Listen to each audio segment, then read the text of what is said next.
عید۔ اب ایک بار پھر دنیا کے 2 بلین مسلمان اپنا سب سے بڑا تہوار عید منائیں گے۔ اس میں دنیا کے 57 کنٹریز مطلب ان سارے کنٹریز میں بزنسز، اسکولز، کالجز سب کچھ بند ہو جائے گا اور دنیا کے بڑے بڑے لیڈرز اس دن کی مبارکباد دیں گے۔ اور صرف یہی نہیں بلکہ دنیا کے بڑے بڑے کاروباری نظام بالکل ہل کر رہ جائیں گے۔ لیکن آخر کیوں؟ اس سب کے پیچھے آخر وجہ کیا ہے اور ایک چھوٹے سے بچے کو ذبح کرنے کا حکم کیوں دیا گیا؟ آپ اس ویڈیو میں اس بچے کی پوری ہسٹری کو جانو گے۔ پورے 57 کنٹریز میں یہ سب کچھ صرف اور صرف ایک انسان کی وجہ سے ہوگا جس کا نام تھا ابراہیم علیہ السلام۔ آج سے تقریباً 4000 سال پہلے ابراہیم علیہ السلام عراق کے علاقے اور میں پیدا ہوئے۔ یہ سٹی کوئی عام سٹی نہیں تھی بلکہ اس زمانے کی سب سے پاورفل سٹی تھی۔ مطلب ابراہیم علیہ السلام کسی عام سٹی میں نہیں بلکہ اس وقت دنیا کے سب سے طاقتور سٹی میں پیدا ہوئے۔ اور اس سٹی میں بھی ابراہیم علیہ السلام کسی عام گھرانے میں نہیں بلکہ ایک بہت ہی طاقتور شخص کے گھرانے میں پیدا ہوئے جن کا اس سٹی کے بادشاہ کے ساتھ بہت ہی گہرا تعلق تھا۔ لیکن ابراہیم علیہ السلام شروع ہی سے اس سٹی میں بالکل بھی خوش نہیں تھے اور ہمیشہ اس سٹی کے اسکالرز اور علماء کے ساتھ جھگڑتے رہتے تھے کیونکہ اس سٹی کے لوگ ایک خدا کو ماننے کے بجائے بہت سارے بتوں کی پوجا کیا کرتے تھے اور سب سے طاقتور بت تھا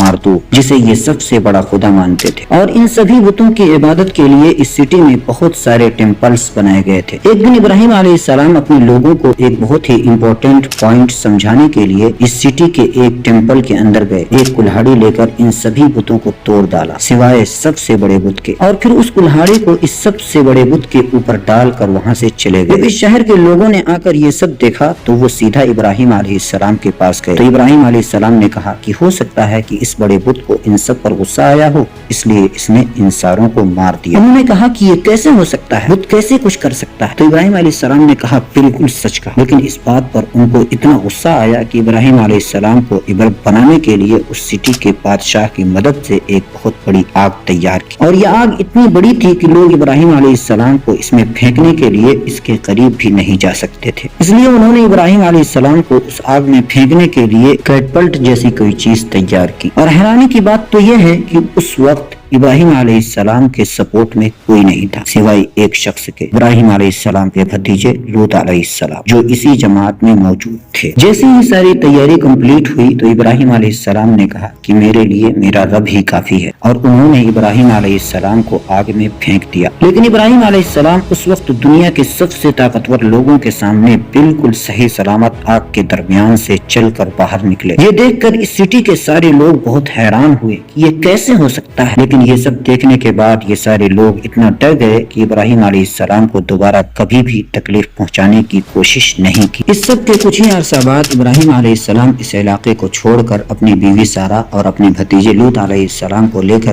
فلسطین کی طرف روانہ ہوئے۔ پھر لوط علیہ السلام انہیں چھوڑ کر ایک دوسرے سٹی کی طرف چلے گئے۔ لوط علیہ السلام کے جانے کے بعد ابراہیم علیہ السلام یہیں فلسطین کے علاقے میں اپنی فیملی کے ساتھ رہنے لگے۔ مطلب یہودیوں کی کتاب تورات میں لکھا ہے کہ ابراہیم علیہ السلام کے پاس ایک ہی وقت میں 300 سے زائد نوکر تھے، لیکن اتنی بڑی جائیداد اور اتنے مال کے باوجود ابراہیم علیہ السلام کی کوئی اولاد نہیں تھی۔ تو انہوں نے 86 سال کی عمر میں اللہ سے اولاد کی دعا کی تو اللہ نے دعا قبول کی۔ تورات میں لکھا ہے کہ جب ابراہیم علیہ السلام نے اللہ سے دعا مانگی تو اللہ نے کہا کہ اوپر آسمان کی طرف دیکھو، آسمان میں جتنے بھی ستارے نظر آ رہے ہیں بالکل اسی طرح تمہاری اولاد بھی پوری دنیا میں پھیلے گی اور دنیا کے بہت بڑے بڑے بادشاہ اور نبی تمہاری اولاد سے ہوں گے۔ جس کے بعد ابراہیم علیہ السلام کی بیوی حضرت ہاجرہ سے ان کا بیٹا اسماعیل پیدا ہوا۔ لیکن جب اسماعیل علیہ السلام 11، 12 یا 13 سال کی عمر کے قریب ہوئے تو ابراہیم علیہ السلام نے ایک رات خواب دیکھا جس میں ان کو اپنے اکلوتے بیٹے اسماعیل علیہ السلام کو ذبح کرنے کا حکم دیا گیا۔ تو ابراہیم علیہ السلام ایک دن فلسطین سے مکہ کی طرف گئے اور اپنے اکلوتے بیٹے جن کو انہوں نے بہت دعاؤں کے بعد حاصل کیا تھا ان کو اپنے خواب کے بارے میں بتایا، جس پر اسماعیل علیہ السلام نے کہا کہ آپ بالکل ویسا ہی کریں جیسا آپ کو حکم دیا گیا ہے۔ تو ابراہیم علیہ السلام اور اسماعیل علیہ السلام چلے اور شیطان نے ان دونوں کو روکنے کی بھی کوشش کی، لیکن انہوں نے شیطان کو کنکریاں مار کر وہاں سے بھگا دیا۔ ابراہیم علیہ السلام کا شیطان کو مارنے کا یہ طریقہ اللہ کو اتنا پسند آیا کہ آج بھی لوگ حج کے موقع پر ابراہیم علیہ السلام کی